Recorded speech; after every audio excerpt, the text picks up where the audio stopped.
김건희 특별검사팀이 윤석열 전 대통령 부부의 공천 개입 의혹과 관련해 국민의힘 윤상현 의원을 불러 조사하고 있습니다. 윤 의원은 조사 전 진지하고 진실하고 성실히 응하겠다는 짤막한 입장만 밝혔는데요. 취재기자 연결해 알아봅니다. 이준엽 기자.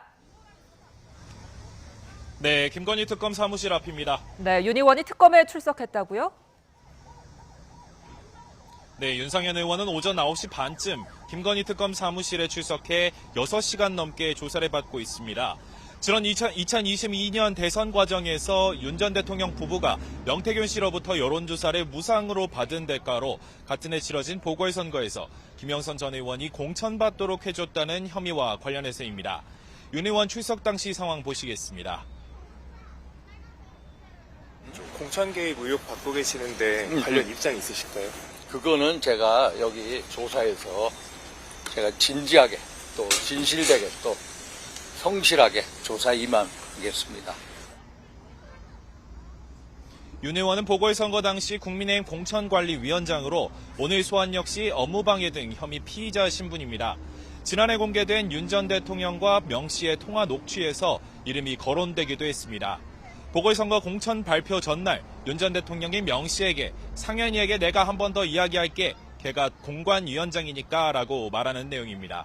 특검은 앞서 지난 8일 업무방해 등 혐의로 윤 의원의 국회 의원회관 사무실과 주거지를 압수수색하고 휴대전화 2대 등도 확보했는데요. 윤 의원은 당시 입장문을 내고 대선 이후 다시 압수수색까지 하는 것에 대한 의도와 이유를 잘 모르겠다면서도 특검 요청이 오면 앞으로도 당당하고 성실하게 조사에 임할 것이라고 밝혔습니다. 네, 김건희 특검은 이번 주 윤 전 대통령 소환도 앞두고 있죠. 네, 특검은 모레 오전 10시 윤 전 대통령을 공직선거법 위반 혐의 등으로 불러서 조사하겠다고 통보한 상태입니다. 특검은 2022년 지방선거와 보궐선거, 2024년 22대 총선 당시 공천 개입 의혹과 함께 20대 대선 당시 명 씨로부터 여론조사를 무상으로 받은 혐의, 그리고 대선 토론 과정에서 김 여사가 도이치모터스 사건으로 오히려 손해를 봤다고 말해 허위 사실을 유포한 혐의를 조사할 방침인데요. 윤 전 대통령은 이른바 명태균 게이트의 정점에 있습니다.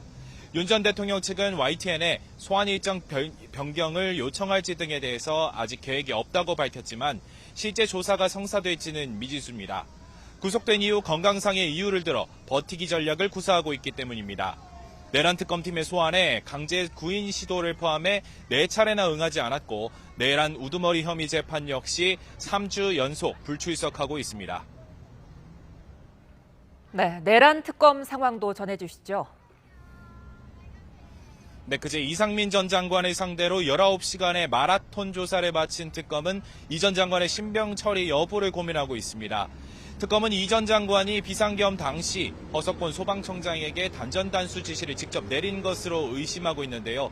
또 국무회의 과정에서는 비상계엄 선포를 막아야 하는 국무위원의 헌법적인 책무를 다하지 않고 사실상 방조했다고도 보고 있습니다.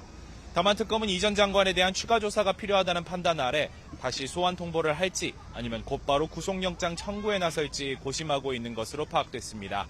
지금까지 김건희 특검 사무실에서 YTN 이준엽입니다.